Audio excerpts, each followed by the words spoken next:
Jane, thanks, Mav. Tasvi, I think I'm saying your name correctly, for showing up live. We really appreciate it when you come live. And I'm a firm believer that if you want change, like I said last time, you need to do something different. So that's a phrase I learned last week. So I'm DSDing everything, do something different. And if joining a challenge is what's going to change your revenue stream in the next 3 months, then, then well done. Well done for showing up. Well done for being available to be here. So yesterday we focused on you. And we focused on your revenue. So a lot of the questions we had yesterday with regards to the season that you're currently in and what, based on your season, what goals you can potentially look at. Oh, you missed yesterday. Don't worry. We're going to be firing ahead, but there's Yeah, we're definitely a so glad you're here recording. today. Yeah, it's fantastic. So today we're going to analyze our products and our services. And we're going to look at what everything costs in terms of the different products that you have. And then from there, we're going to be looking at what is profitable. For me, personally, I have a one-man show in terms of a practice. When I look at products, what's actually important for me is the profit margin of each of the products. Not that I have a huge practice with 20 or 15 or 30 people working for me, but rather looking at the profit margin of the different products that I have and seeing how I can leverage off that in order to create wealth and generate the money that I need in terms of going forwards. So I'm going to do a quick recap. And if you can move to the next slide, please.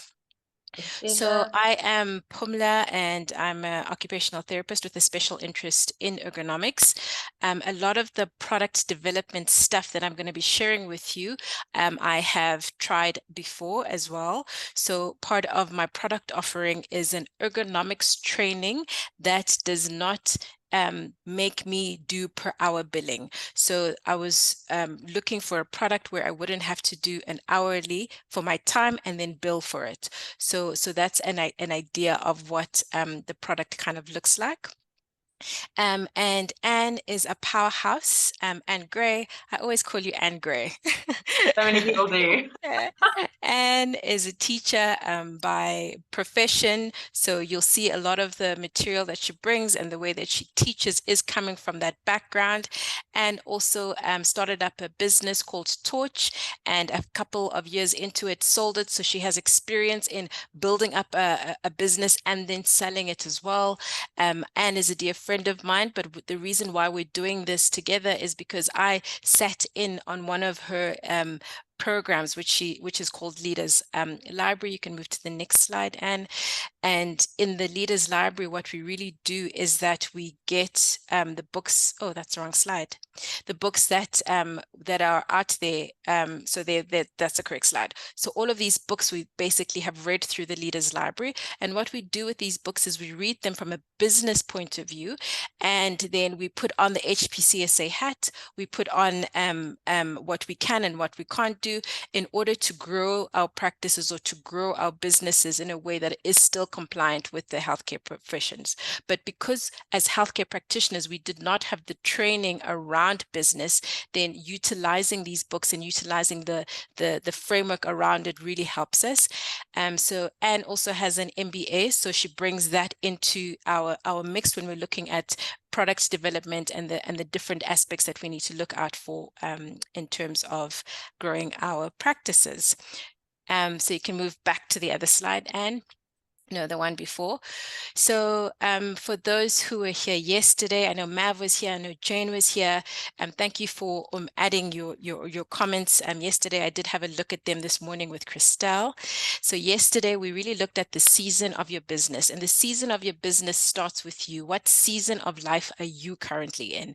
Because we cannot propel forwards if we do not know where we are and kind of have done an evaluation of what our resources are, what we can do and what we can't do. We left yesterday with homework. And the homework was an Excel spreadsheet that basically asked you to look back at this time last year and determine what your revenue was in this period last year, because we need that data.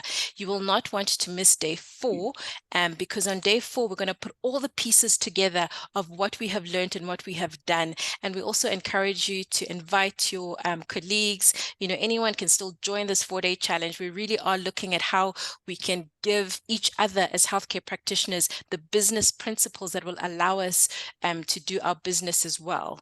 I mean, personally, I'm a mom of 2 boys. My older boy is 14, my younger one is 11. Every other day I put up my hand up and I'm like, someone help me feed these boys because they eat so much. The only way I can feed them is if I have money in the bank. The only way I can have money in the bank is if I use known, tried, tested business principles to make sure that I run my practice in a way that will enable me to do that. So yesterday was all about seasons, and I know some of you did your homework, so please put in the chat now whether your goal for this season is to keep your income the same. So the amount that you made between September and December last year, do you need to maintain that? As in, it was good, you're happy, do you need to maintain that?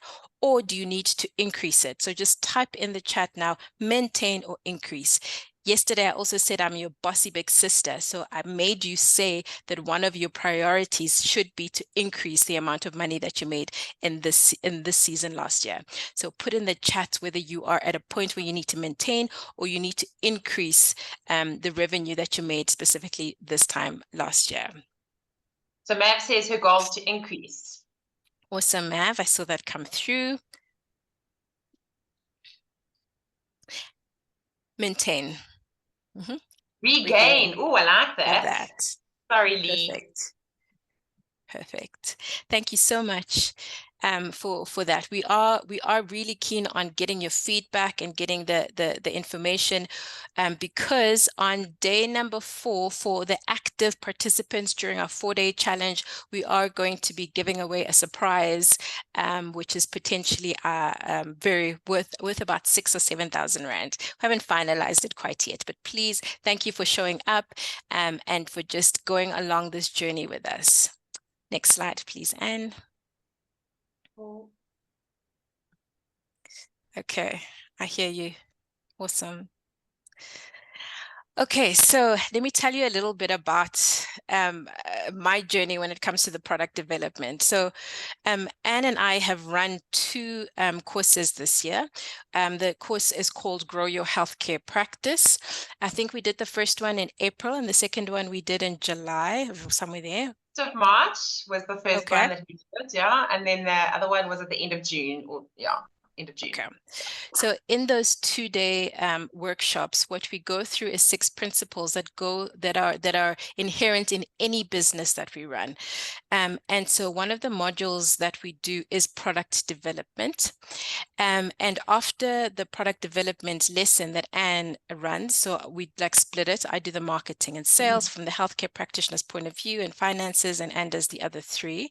So Anne did the product development, and I sat afterwards with her, and I looked and I listed all of the products that I sell, and all the services. So for me, I'm an occupational therapist in the vocational rehab space. So my services are functional capacity evaluations, case management, the ergonomics that I spoke about now. So I have an ergonomics online assessment. I have ergonomics training. So I basically listed all the things that I have. And you'll see that as part of your homework today, that's what you're going to need to do. You're going to need to list all the services that you have. Then we put inputs, we put costs, we put time that it takes, and we did this whole thing. And now my second love language is ergonomics. I absolutely love it. And it was so heartbreaking, absolutely heartbreaking, to realize that the thing that I loved the most, the thing that I had poured everything into, was not generating income for me. It was draining my income.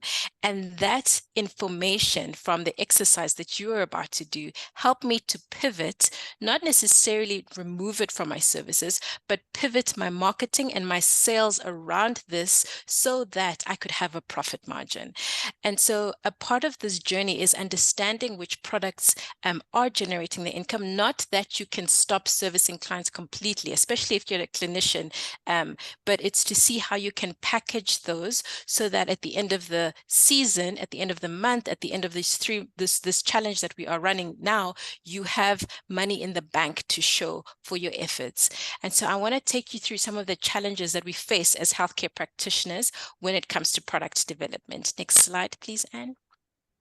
Oh, we always look at trying harder, right? The first thing we do is, yes, I'm going to do this bit. I'm going to get more clients and I'm going to do the exact same work. But I want to take you through a more systematic and strategic way of looking at your products and looking at your services, so that it's not just about doing the same thing over and over again and expecting different results. I think that probably sounds a bit familiar. Like you think that if you just put a little bit more effort, put a little bit more time, then it's going to give you what you need to do. So I'm going to remind you to DSD.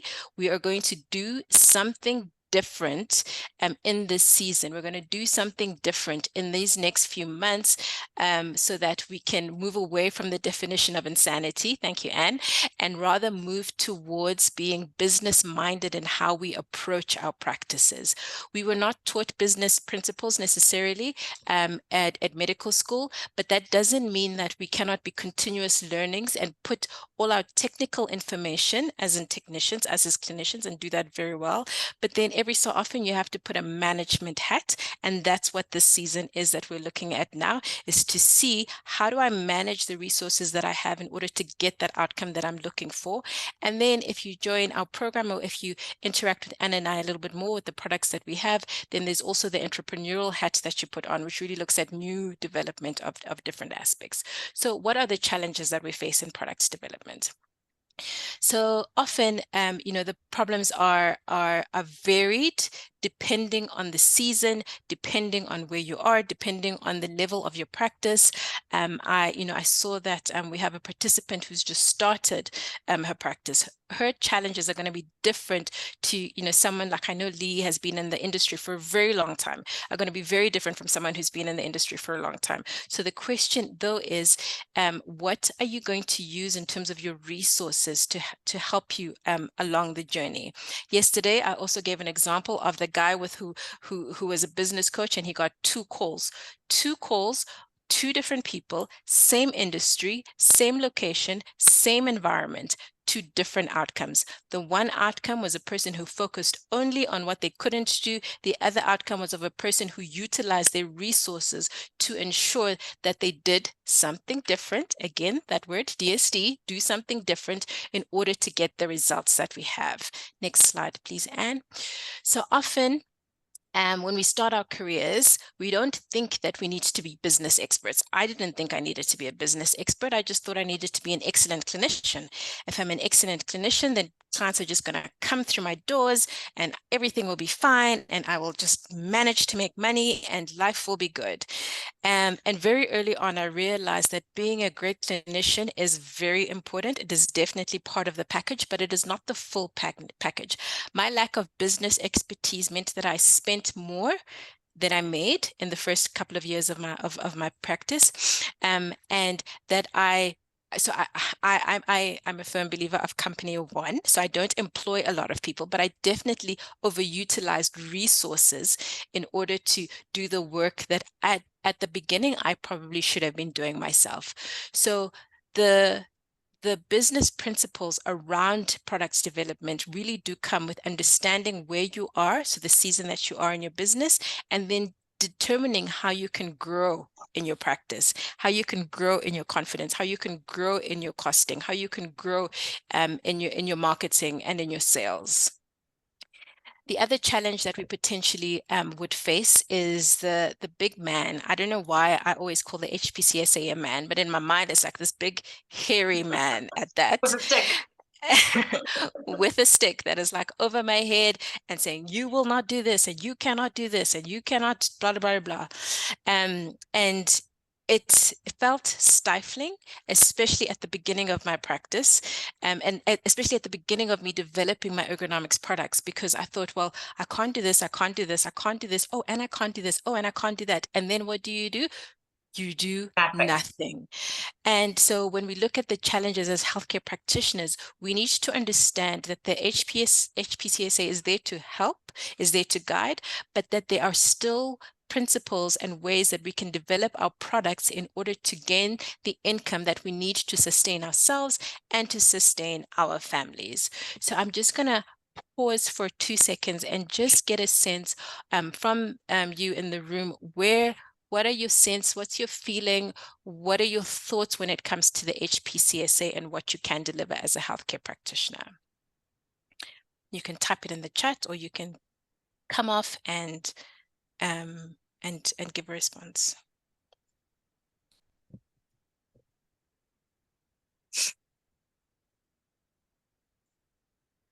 What are your thoughts?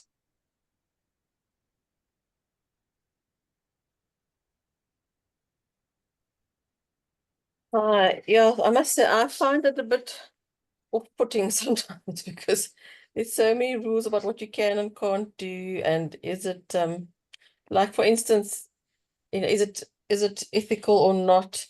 Like earlier on, before, for those who have went here yesterday, I had a foot op in August, and so I was thinking before that, what can I do to make a bit to boost my income? But so I thought, okay, maybe I could buy and sell on some OT games. And then I just, put that on a chat group of my journal club, and some were saying, is it ethical, or as long as it's not, they didn't use the word perverse incentives, but, so, and I was wondering, how do I advertise it? How do I make it look like I'm not pushing it on the clients? I must say, I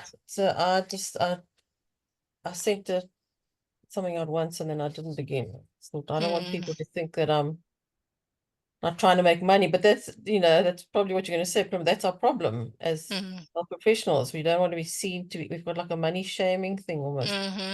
I mean, it took me a long time to even charge for consultations, feedback consultations. But Anna Marie Lombard actually said, no, you must charge for your time.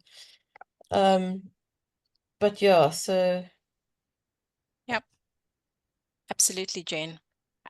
I see a few comments, and I don't know if you can read a few out. I can't see them. Yes, but, I'll read them. So Tasby says that she has been teaching or providing education for clients or other therapists. Annika says that she's been scared to implement the ideas she has because she doesn't have a clear understanding about what she's allowed to do. Lee says she set up a separate training company to get away from the big man in relation to some of what she offers in terms of her non-clinical services. So I mean, that's a great idea. Yes, thank you. And I think that's what a lot of us do. I also have separate ergonomics products and I have my clinical role. But the point is that you can do something. The point is that we can move forward with product development to create income, to create revenue when we, touch wood, like Jane, have had a foot operation and are not able to stand and do pediatrics, because these are real life things that that affect our clients and can definitely affect us. So really a part of the challenge that we have as healthcare practitioners is not knowing what we can and what we can't do when it comes to product development. Thank you for the input. Next slide, please. I think also just balancing our role as clinicians and business owners, which we've spoken about now, because this dual role can create a conflict because we are taught to serve and we are taught to prioritize serving our clients versus any long-term business strategy. Whereas when you sit in meetings with only business people, often the first point of conversation is, what is our profit margin going to be? How much, from an investor's point of view, do we need to make this work? And we never have those conversations. And I remember being in a business group called Civitas of just South African-based businesses, but these are from different industries, and they're talking millions and they're talking billions in meetings number one. And I sat there gobsmacked thinking, wow, like this can actually be a conversation around business business people in terms of the financial gain of something. So people go into business for the financial gain. And because we have a dual role, true, we are clinicians, but if you're in practice, if you are in private practice, you are also a business owner, and we need to embrace that and understand that pension benefits for us are not the same as our practitioners who are sitting in corporate. Medical aid benefits come from us, not from someone else as our counterparts in corporate. Retirement schemes come from our practices, not from anywhere else, as our counterparts who are in corporate. So it's understanding that as a business owner, you actually have more risk when it comes to managing your life, managing your family, and supporting the people that you love. Another aspect, if you could move to the next slide, is technology. And I also just want to say with the technology, the HPCSA guidelines and standards also can come in here. I was going to say, luckily we had COVID. I mean, how can you even say those words together? But COVID did happen, and we were able to do more of a transition onto online platforms. And with that came in a slight adjustment in the HPCSA regulations so that part of our services can be online. With that fact, with that macroeconomical thing that has happened, which we also spoke about yesterday a little bit, with that macroeconomical aspect, you can then leverage your services around that. So there was an opening, and as a business owner, as an entrepreneur, you need to see that opening and you need to go for it, because those are the things that will then stand you apart from others in your industry. So that integration of technology is important, and understanding also who you're servicing. Now we have millennials, we have Gen Zs, we have the Gen X, we have all these different people coming into the mix. So from a customer experience point of view as well, you need to understand that your products are not speaking to the same person, and your products need to adjust as we move along. And the final problem that we often will look at is scaling of our products, and scaling it in terms of offering it to a broader market.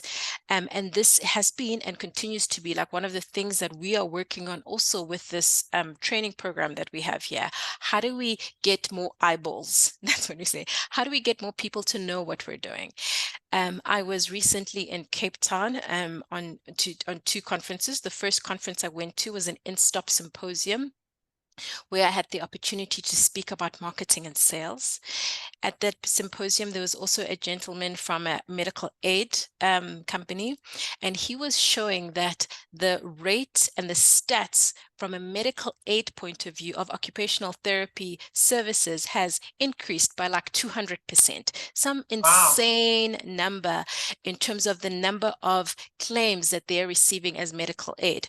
And this is great. This is great because it means that allied, because they also had a slide for all allied health professionals, that allied health professionals are now known, and through social media, we're able to tell people what our services are. Through social media, people are able to know and request for our services.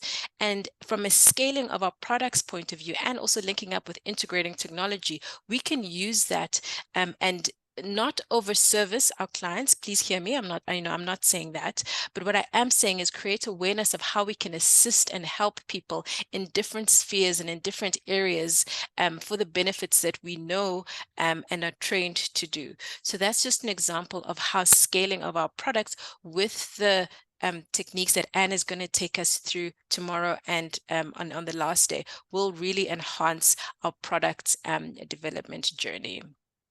So we're going to quickly go through the optimizing your product. So this is a profit analysis, which Anne is going to take us through just towards the end. This part of it is going to be your homework, where you're going to ask yourself what is bringing in money, what is potentially weighing you down, with the goal of optimizing profit. And again, not to say that you will turn people away that need your service, but your languaging and your positioning of your practice might then be slightly different. Another way of looking at this, if we can look at the next slide, I'm just cognizant of the time that we have left.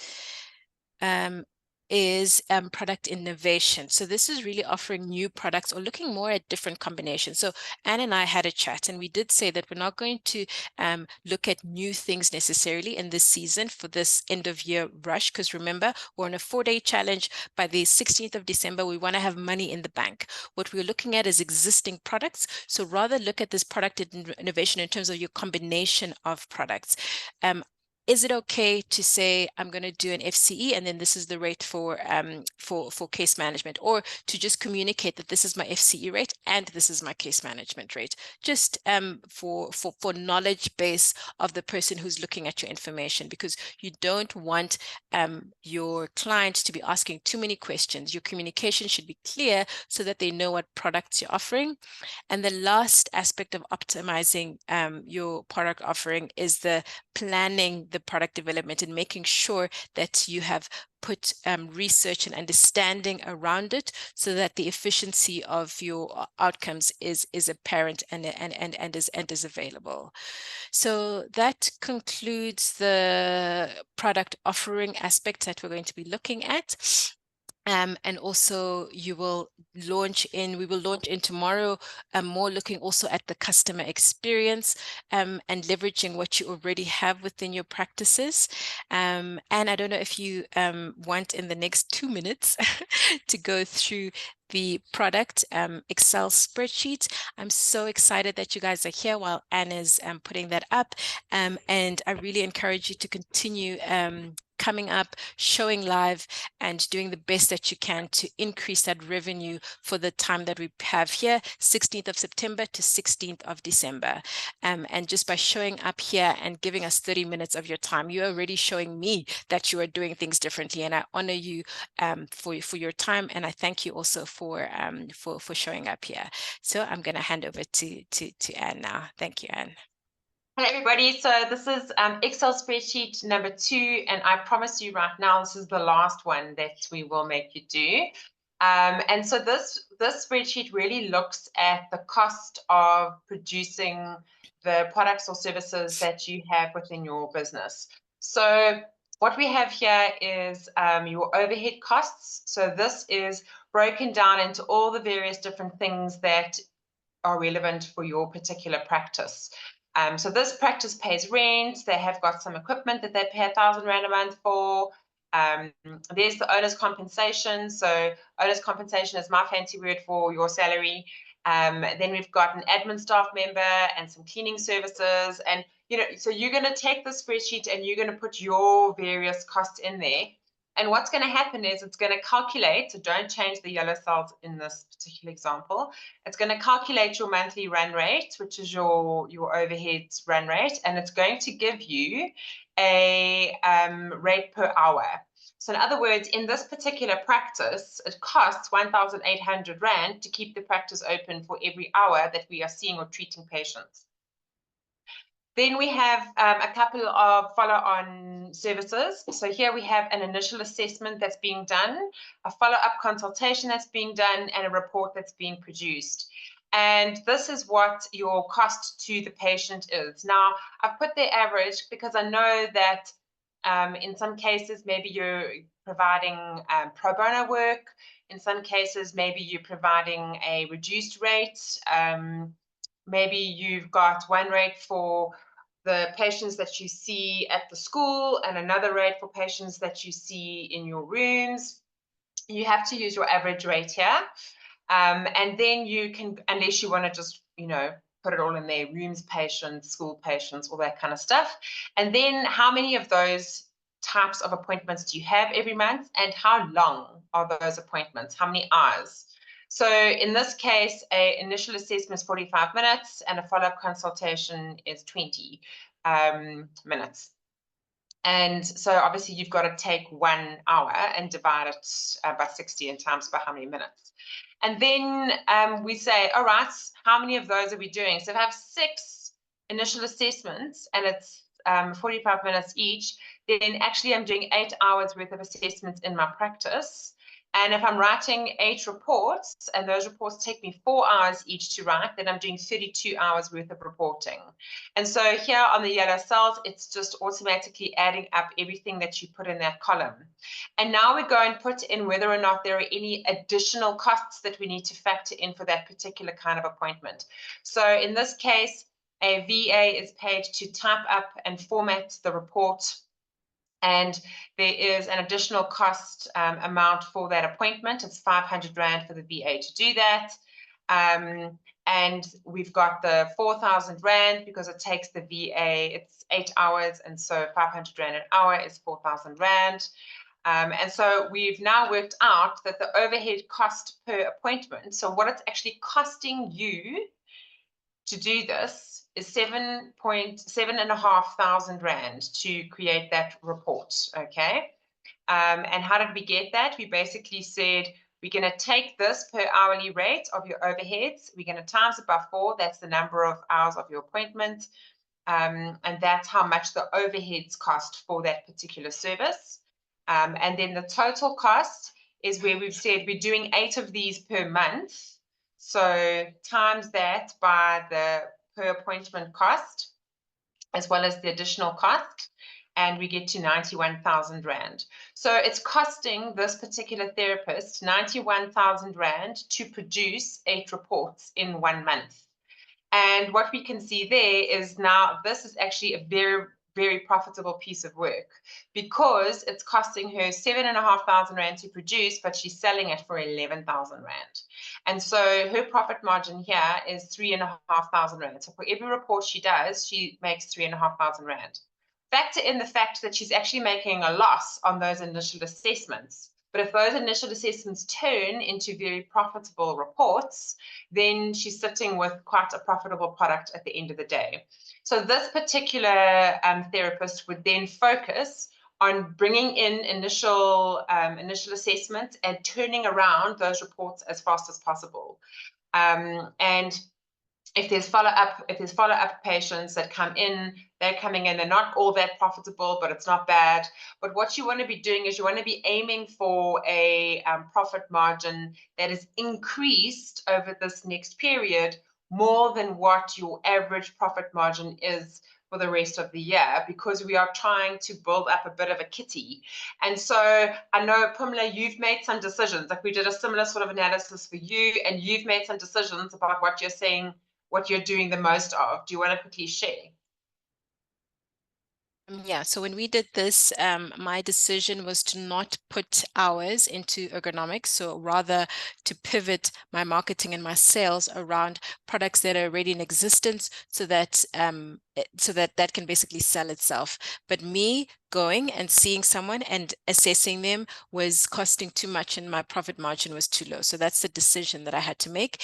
And I also had to change my marketing to go back to my bread and butter, so to speak. So my FCE work, which is like your typical adult VOC work, is where I then kind of spent my time. So the numbers help me to pivot and to realize what I need to be talking about in order to get clients. Cool. All right. Q&A. I think I saw a question from Lee about numbers. So Anne, it's all yours. Okay, so I can't see the question. You want to read it out for me? Yeah, it says, how many hours per month do you work on, and what percentage is billable? How many hours per month do you work on, and what percentage is billable? Okay, so Lee, it depends. So let's say, for example, you are spending 45 minutes with a patient, and then it's taking you 15 minutes to do the clinical notes and the billing for that patient. That whole appointment is then taking you an hour of your time. And although you're only billing the patient for 45 minutes, the entire appointment takes an hour because of that billing and clinical note admin. So I would then put in 1 hour there. How much time you have depends on how much time you want to work. So if you have 5 therapists in your practice and they are all working 40-hour weeks, that's a lot of available hours. But if you are working only half day because you've got little leads and it's just your practice and it's just you, then you're only working 20 hours a week, and potentially not all of those hours are going to be billable because you're going to be working on your business rather than in your business. And so that's why this part here, this owner's compensation that we've put in the spreadsheet, comes into play, because your salary is an overhead and has to be covered as an overhead regardless of how many hours you actually end up billing. So in the spreadsheet example, there were 43 hours that got billed, but maybe this particular therapist worked 60 just on doing bookkeeping, chasing up on invoices, all the things. So how many hours you have depends on you. And in terms of, you know, what your percentage billability is, that's a new one. That again is, maybe you have therapists in your practice, if they're working for you, they're 100% billable. You know, except for those 15 minutes per clinical note and billing admin. But maybe you yourself as the practice owner are only 50% billable, but it doesn't matter because you've already put in all the costs relating to your practice, which will pop out as an overhead. Does that answer the question? Yeah, I was just curious. I long ago stopped employing therapists because it turned out to be a charitable venture, because they were spending more time on kind of non-billable tasks through inefficiency or being novices, needing time for training and supervision. And in the end, I couldn't justify employing a fellow professional who typically would move on anyway and build their own practice, which would compete with my practice based on what they'd learned with me. So my billability aim was always, when I was full-time in more clinical work, was 80%. I want to be 80% billable. Yes. Acknowledging the need for CPD, the need for admin, the need for time on tasks that cannot be tied to any particular client or case or referrer. And that's been a good rule of thumb for me. I think what's really muddied the water for me is that I became a postdoc fellow. I stepped into the road safety field. I have a passion in that field, and that is completely at this point unfunded work, and it's running on the platform of my same private practice. So I think some of my issues are a little different, but Pumla, I'm very interested in your product development journey, because I think there are parallels with what I'm trying to do. So it's not a straightforward OT question I'm facing. It's a sort of broader business question around survival as a composite role player, where some roles can generate income and others at this point are not generating any income. And so they're basically like non-paying tenants who I don't want to evict, because that's where my passion lies. And I'm at a stage in my career where I'm kind of having to weigh up a whole lot of things. And then we had a death in the family and just an absolutely traumatic year. So I'm kind of back to learning from scratch how to put this all back together and generate a livelihood through it. I mean, I would say for the next 3 months, you probably want to focus on what is bringing in income, and try and build up your practice again. And I'm looking forward to covering how you can do that tomorrow. But definitely, you know, let's focus on generating some revenue so you can fund your passion project into the new year. I work with a large physio practice in Johannesburg. They have got 14 physios, and then there's the owner. She's got 5 admin staff. She insists, and I've been spending pretty much 6 months with her putting together systems so we can track billable hours, we can track room utilization, and the goal is that every single one of those physios needs to be 80% productive in terms of billable hours. And now that we have tools to measure that, we are getting those outcomes. So I hear what you're saying about hiring people. People can sometimes be the problem. And if they're not, you know, if they're not very well managed, they do not self-manage at all. They, you know, we have to have systems, we have to have processes. People need to know that they're being measured. People need to know what the goal is. There needs to be clarity around that. But the same physio that I'm working with, she has decided she wants to treat less and focus a bit more on her passion project, which is training other physios. And so we are not necessarily in her practice, just building the awareness around her discipline of physiotherapy. And so we're busy putting together courses and an online library and some journal clubs and some mentoring programs so that she can step out of that clinical work with patients and start sort of working on her passion project. So if you do have a passion project, we need to work out how do we get you to make that passion project lucrative.